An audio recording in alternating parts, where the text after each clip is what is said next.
untuk hari ini memahami kebebasan atau kemerdekaan yang diberikan oleh Tuhan. Kita pasti sudah tahu apa itu kemerdekaan. Kalau saya baca dari Kamus Bahasa Indonesia, katanya kemerdekaan itu kebebasan. Merdeka itu bebas. Jadi kemerdekaan itu adalah kebebasan. Kita orang-orang percaya, orang-orang Kristen yang percaya kepada Yesus sudah dimerdekakan, sudah dibebaskan ketika kita percaya bahwa Yesus mati di kayu salib. Ketika Tuhan mati, darahnya tertumpah, kita dibebaskan. Jadi kita dibeli dengan harga yang murah. Gak ada yang sanggup, karena kita dibeli dengan darah yang sangat mahal, yaitu darah Yesus Kristus. Mari kita buka dari Alkitab kita, firman Tuhan 1 Petrus 1 ayat 18 sampai 19. Bahwa ini buktinya bahwa kita sudah ditebus dan dibebaskan. Kalau sudah ketemu, kita baca bersama-sama, boleh? 1 Petrus 1 ayat 18 sampai 19. Mari kita baca 1, 2, 3. Sebab kamu tahu bahwa kamu telah ditebus dari cara hidup yang sia-sia yang kamu warisi dari nenek moyang itu, bukan dengan barang yang tanah, bukan pula dengan perak atau emas, melainkan dengan darah yang mahal, yaitu darah Kristus yang sama seperti darah anak domba yang tak bernoda dan tak tercacat. Wow, darah yang sangat mahal yang sudah membebaskan kita dari cara hidup yang lama. Indonesia merdeka pun terjadi pertumpahan darah. Jadi bersyukurlah kita yang sudah dimerdekakan. Tadi dikatakan di 1 Petrus 1 itu ditebus dari cara hidup yang sia-sia. Apa sih cara hidup yang sia-sia itu? Cara hidup yang sia-sia itu cara hidup yang gak ada gunanya, percuma, gak ada manfaatnya. Cara hidup yang bisa membawa kita serupa dengan dunia. Cara hidup yang bisa membawa kita mencintai dunia, yang bisa merugikan diri kita sendiri, bahkan orang di sekitar kita. Itulah cara hidup yang sia-sia. Cara hidup yang sia-sia itu gak usah cerita masalah yang jahat kali dulu lah, membunuh atau apa, mutilasi, gak usah.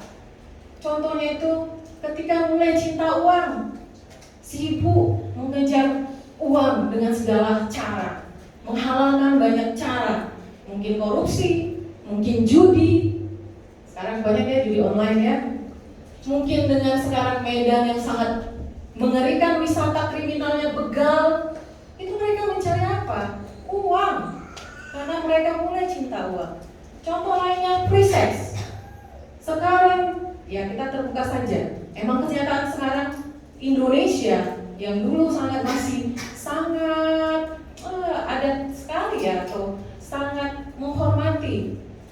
Sekarang free sex di anak muda, bahkan anak SMP banyak yang hamil. Katanya kalau nggak melakukan itu lo nggak cinta. Hati-hati anak muda.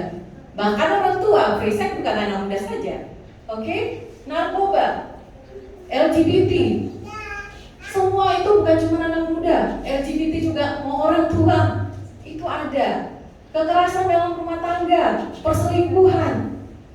Nah, itu baru yang hal-hal fisik kita.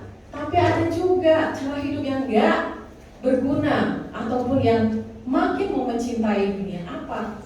Malas beribadah, malas berdoa, malas baca firman Tuhan. Padahal Tuhan Yesus sudah bilang ketika dia digoda sama iblis, apa katanya, manusia gak cukup makan roti aja. Kalau kita gak baca firman Tuhan, kita gak ada senjata melawan iblis.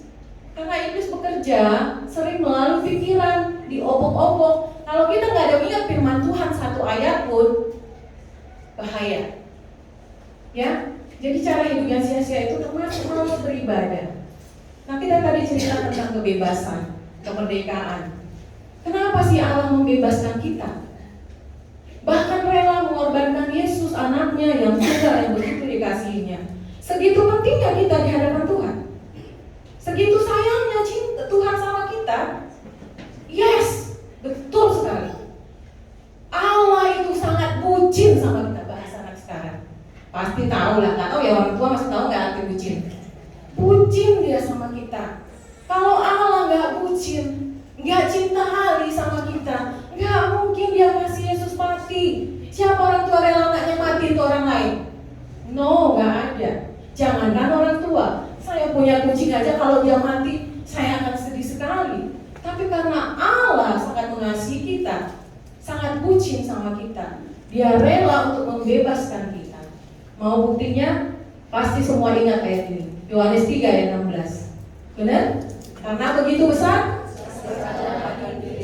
akan dunia ini, bukan akan orang Kristen aja, bukan akan Kak Tika aja, untuk dunia, artinya semua agama. Allah sangat bucin sama semua manusia, sangat sayang.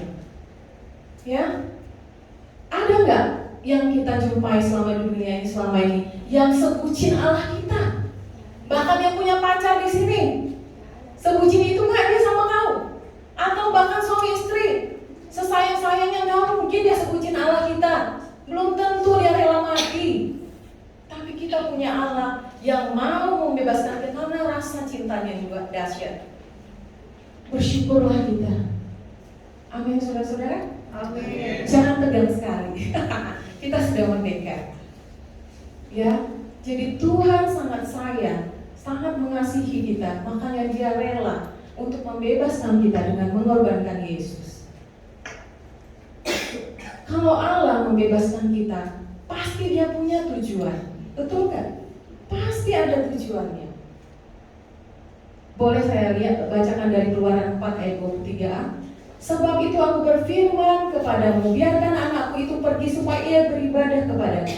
Ini firman Tuhan kepada Musa untuk disampaikan kepada Firaun ketika bangsa Israel akan dibawa keluar oleh Tuhan dari Mesir. Dia bilang, tujuannya apa dia mau membebaskan bangsa Israel dari Mesir? Agar bangsa Israel itu beribadah kepadanya. Demikian juga kita. Allah rindu kita beribadah kepadanya, beribadah yang benar, setia sampai akhir. Akhirnya kemana? Surga yang bakal.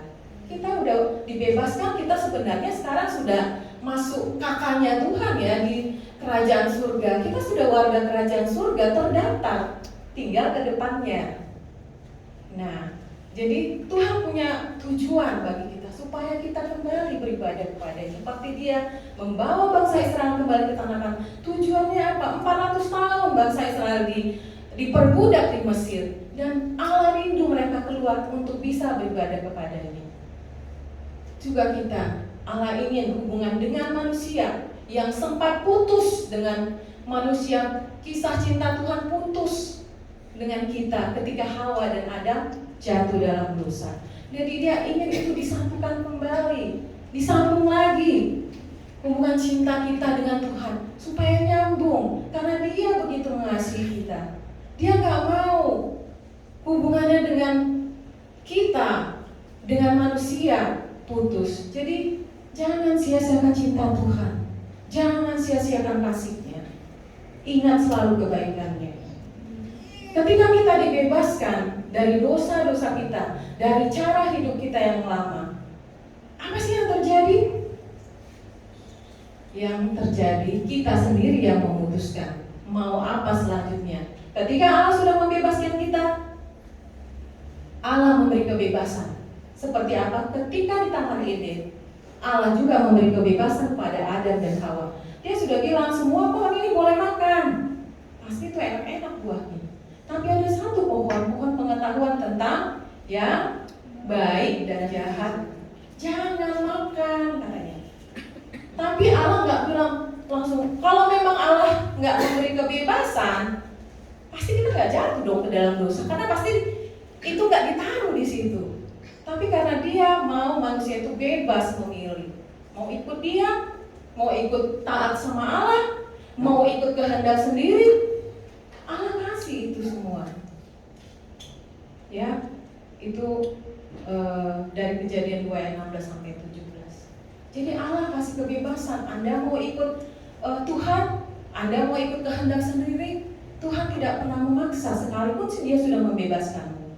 Tetapi ada tetapinya. Seharusnya sebagai orang Kristen, orang percaya, pengikut Kristus yang sudah dibebaskan Allah, seharusnya kita pertama menghormati dan memuliakan Tuhan. Ingat, menghormati dan memuliakan Tuhan. Seharusnya kalau kita sudah dibebaskan, rasa terima kasih kita tunjukkan dengan menghormati Tuhan, memuliakan Dia. Bagaimana sih Bu menghormati Tuhan itu? Gak usah yang susah-susah ya, saya gak suka yang susah. Ibadah yang benar. Ketika gereja jangan datang terlambat. Jangan selfie-selfie ketika pujian penyembahan. Jangan main HP ketika firman Tuhan. Alasan sih buka firman loh, karena Alkitab sekarang ada di handphone. Tapi yang tahu dia dan Tuhan dan tetangga sebelah. Kan kelihatan kalau buka WhatsApp atau buka Facebook. Ya. Saya punya teman, mungkin bukan saya menjelekkan dia, tapi itu happy-nya dia kali, tapi nggak tepat. Setiap dia ibadah, apapun dia pasti akan gini, ketikanya. Jadi kira-kira kalau kita sambil begini, apakah fokus kita ke Tuhan? No, pasti lebih banyak ke sini dong, supaya kelihatan bagus. Makanya ketika ibadah, janganlah dimanapun itu. Kemudian, ketika kita pujian penyembahan, lakukan dengan sungguh. Saya belajar dari online ya, saya ikuti banyak hamba Tuhan. Ternyata kalau kita beribadah memuji Tuhan, taatlah sama WM. Ketika WM bilang angkat tanganmu, Ari angkat tangan. Angkat tangan itu bukti penyerahan sama Tuhan loh. Ketika kita angkat tangan kita, Tuhan pegang tangan kita. Nah kalian yang nggak mau angkat tangan ya nggak Tuhan sampai kan, tidak akan sampai Tuhan pegang. Mungkin merasa gini, nanti gue rohani banget, hidupku masih berdosa. Ya, memang kita masih berdosa. Tapi ketika ada komitmen di hati Tuhan, aku mau angkat tangan. Memang aku belum sempurna. Taat sama WM ketika dia bilang, mari menyembah, ayo buka suaramu. Ketika memuji, keluarkan semuanya. Karena apa? Saya mendengar ya, mantan pejabat gereja setan, Mongol. Dia bilang pujian penyembahan itu dahsyat. Iblis tidak bisa masuk ke ruangan ini ketika kita memuji menyembah Tuhan dengan sungguh-sungguh. Jarak 5 km. Tapi iblis suka masuk ketika firman Tuhan tidak ada pujian penyembahan. Akhirnya banyak yang ngantuk, banyak buka HP. Saya pikir dengan logika masuk akal. Karena di pujian penyembahan kita ada Allah yang bertahta di situ. Ketika Allah bertahta di situ, berani gak iblis masuk? Gak berani. Iblis itu takut loh. Dengar kesaksian orang-orang mantan gereja setan. Mereka bilang iblis itu takut sekali dengan orang Kristen yang memuji menyembah Tuhan. Jadi mari mulai sekarang, mari puji dan sembah Dia dengan sungguh-sungguh dengan hatimu. Kemudian menghormati Tuhan, beri waktu bersekutu pribadi. Aku udah jam doa kok. Aku udah mau jam. Gak cukup sayang. Kita harus punya pribadi, hubungan intim dengan Allah. Ketika pribadi kita bisa bicara apapun. Kalau rame-rame pasti kita malu. Tadi gue lagi benci banget sama ini. Berani gak ngomong, doakan tadi saya baru aja benci kali sama Gus Hadan. Pala kalian beliau dia. Biar Tuhan ampuni.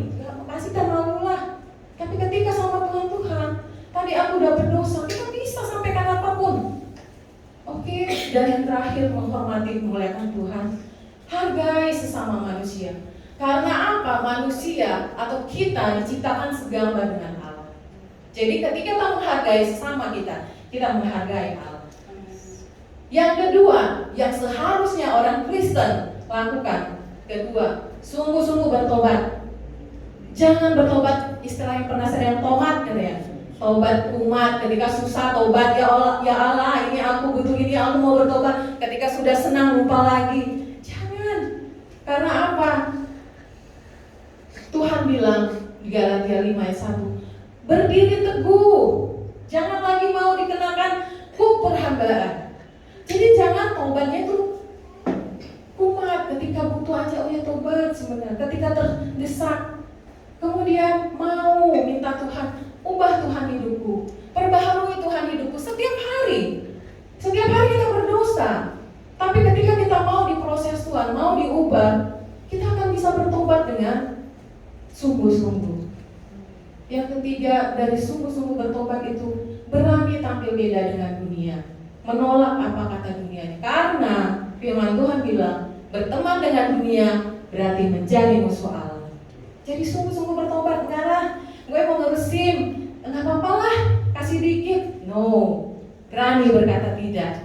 Amin. Amin. Yang ketiga, sebagai orang Kristen yang sudah dibebaskan, sabarlah dalam penderitaanmu supaya kita tahan uji. Roma 5 ayat 3-4 ya, itu saya ambil. Jadi apa sih namanya itu? Sabar dalam penderitaan. Jangan bersungut-sungut. Firman Tuhan bilang bersungut-sungut itu dosa. Ingat perjalanan bangsa Israel dari Mesir ke tanah Kanaan, bersungut-sungut terus. Akibatnya apa? 40 tahun di jalan. Harusnya berapa hari? Ketika 40 hari kan? 40 hari ke 40 tahun, berapa ribu hari? Tuhan buat mereka putar-putar. Saya dulu berpikirnya, kok bisa jadi 40 tahun? Itu dekatnya. Tapi itulah cara Tuhan, karena mereka bersungut-sungut terus. Jadi jangan bersungut-sungut. Ketika mulai bersungut-sungut langsung datang, Tuhan ampun, tadi aku bersungut-sungut. Saya sering seperti anak kecil. Ketika saya udah marah banget misalnya, atau saya melakukan, Tuhan tadi aku gini, maaf ya Tuhan. Nggak masuk gue. Mungkin ya kalian ketawa, tapi itulah aku. Ketika sama Tuhan aku seperti anak kecil. Maaf ya Tuhan, tadi nggak ada yang maksud begini, tapi aku udah jahat sama dia. Gak apa-apa, karena Tuhan senang dengan anak kecil kan? Katanya apa? Jadi seperti anak kecil. Kemudian apa? Jangan bersungut-sungut tadi karena keinginan gak tercapai. Nanti bilang, aku udah setia gereja loh, aku udah melayani loh, kok gak diperhatikan sama Kak Tika? Ngambek. Aduh, kita ini orang Kristen yang udah dibebaskan. No, jangan lagi kalau lakukan itu. Kasihan Kak Tika, berapa kita yang harus diperhatikannya. Biarlah dia juga memperhatikan dirinya, ya kan, masa depannya. Betul Kak Tika? Amin. Ya, jadi nggak usah, karena kita sudah dibebaskan Tuhan. Bersyukur dalam penderitaan. Apa maksudnya? Kalau sakitmu nggak sembuh-sembuh, nggak usah pusing. Kalau masalahmu belum selesai, nggak usah pusing. Kok aku begini terus, miskin terus, nggak dapat jodoh terus, nggak usah pusing. Jalani hidup. Emang kalau udah kita pikirkan ada jalan keluar? Nggak ada. Tapi kalau kita minta Tuhan, baru ada jalan keluar. Jadi bersyukur, saya bersyukur. Ketika saya dibilang diabetes, neuropati, cara mata saya begini, bla bla bla bla. Memang awalnya saya shock. Saya shock ketika dibilang diabetes. Saya nangis di rumah sakit USU. Tapi saya langsung, ya ada Roh Kudus yang mengingatkan. Ngapain kau nangis?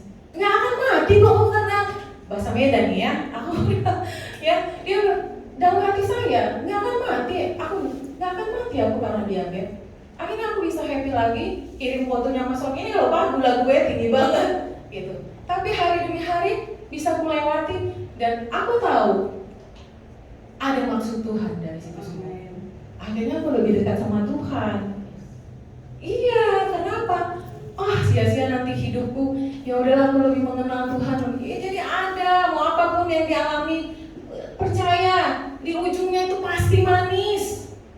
Mungkin saat ini kayaknya berat, tapi percaya. Saya sekarang belajar seperti itu, mengimani. Ketika saya punya masalah, saya bilang, akhirnya ini pasti manis. Karena perkataan kita berkuasa. Semangat ya, yakin ada solusi yang manis dari Tuhan. Yang terakhir, sebagai orang Kristen yang dibebaskan, tetap percaya janji Allah. Kita sering meragukan janji Allah. Kenapa nggak diberkati? Kita salah. Berkat itu nggak selalu duit, nggak selalu kaya, nggak selalu sehat, nggak selalu apa yang kita mau tuh. Kayaknya orang itu, anak saya pernah bilang tuh, percuma yang ketika itu kami dalam masa kesulitan yang sangat ya. Dia bilang, berdoa nak, percuma yang berdoa terus sampai kapan katanya? Itu tetangga sebelah dia nggak rajin gereja tapi kaya. Kadang-kadang bingung juga jawabnya. Kita semua bilang ya Tuhan pasti tolong, tapi ya itulah, percaya bahwa janji Allah itu amin. Janji Allah itu pasti digenapi. Janji Allah lah yang tidak pernah diingkari. Suami istri aja, saya berjanji sama suami, bisa bisa saya lupa nggak menepati. Janji sama anak, bisa saya lupa nggak menepati.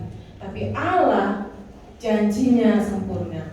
Janjinya ya dan amin. Janjinya pasti digenapi. Tinggal tunggu dong waktunya. Jangan kita yang atur. Tuhan segeralah, kata Kak Tika, segeralah ketemukan aku. Tapi Tuhan bilang tunggu dulu Tika. Tunggu. Jadi percaya janji Tuhan ya dan amin. Dan selalu yang terbaik.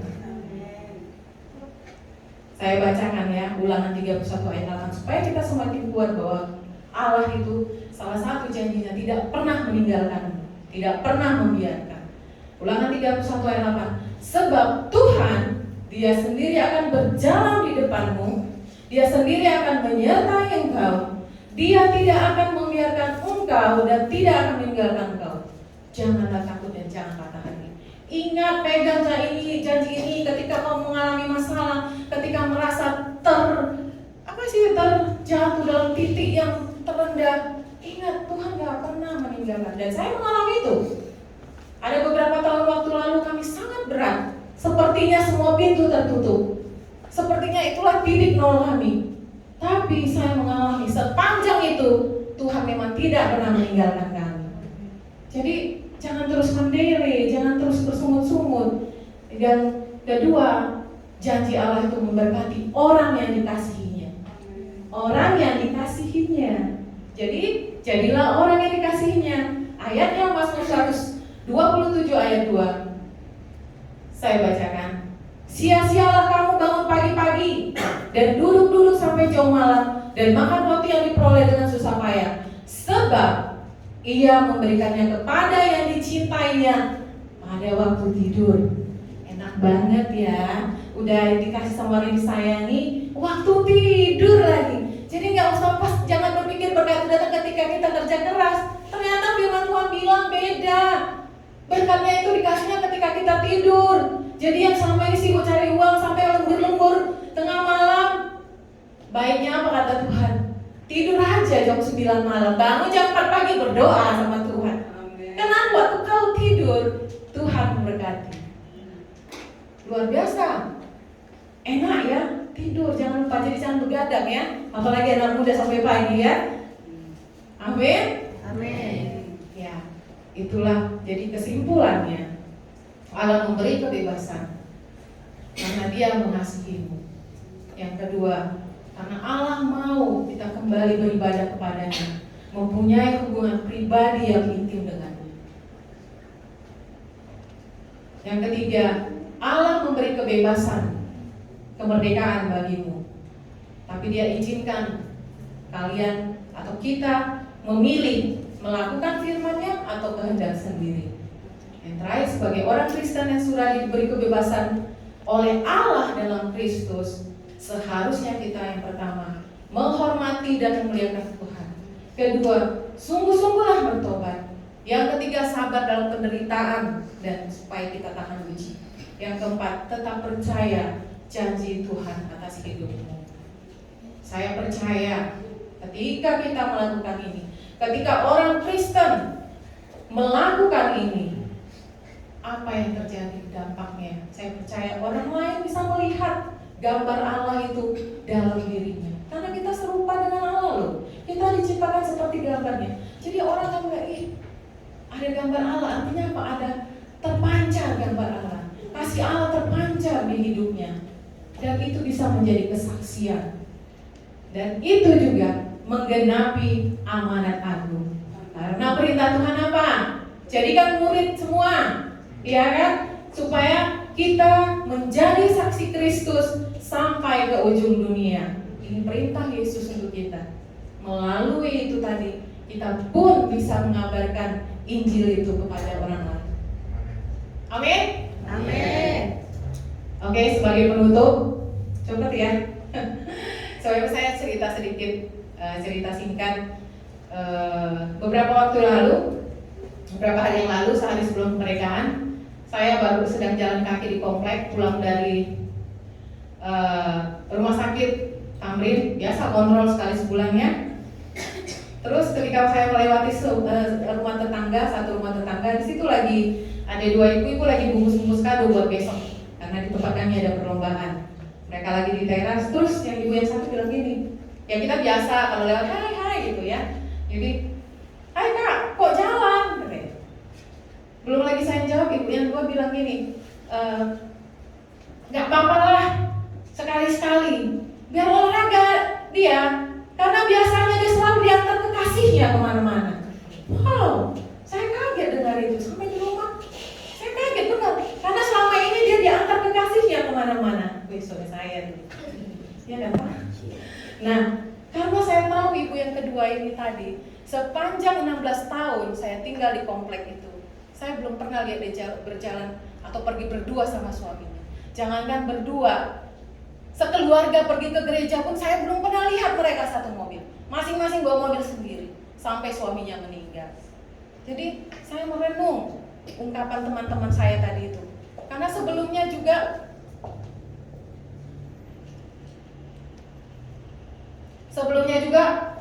kalau saya pulang jalan kaki, kalau jalan kaki itu biasanya karena suami saya masih kerja. Kalau misalnya saya selesai kontrol itu jamnya sama dengan pulang dia, pasti dia jemput karena dia nggak mau saya capek.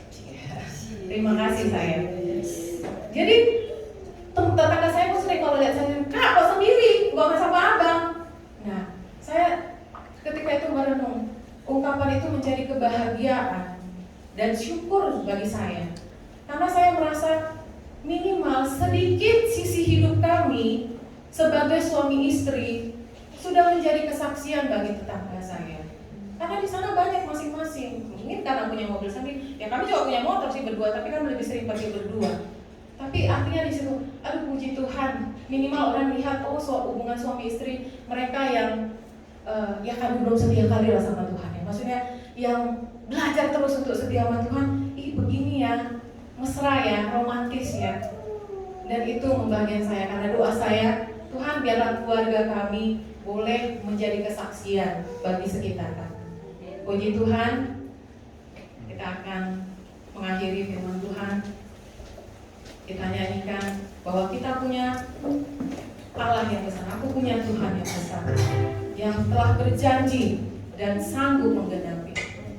Kita angkat pujian ini sebagai ungkapan rasa percaya kita akan janjinya.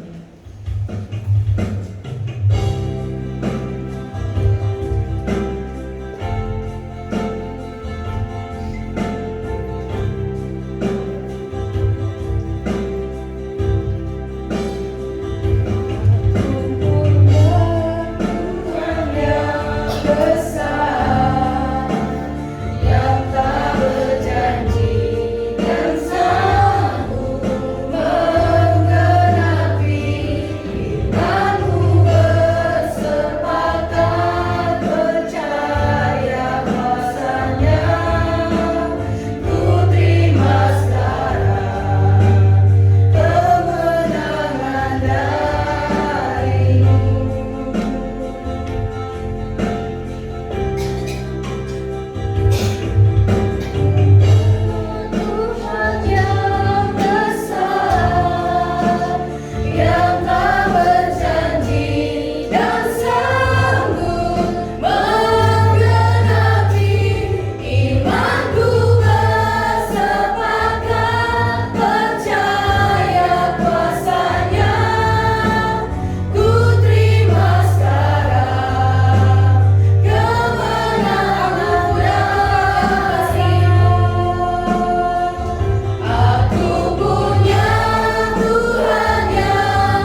menjelang siang.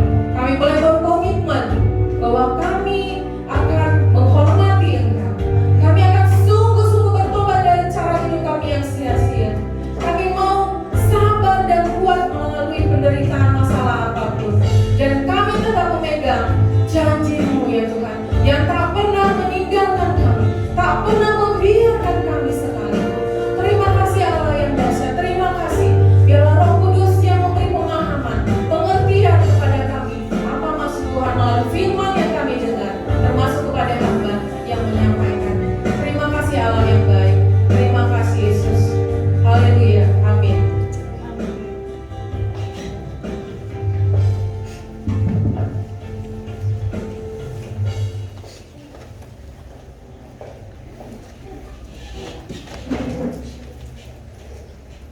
Terima kasih buat firman yang seperti hari ini.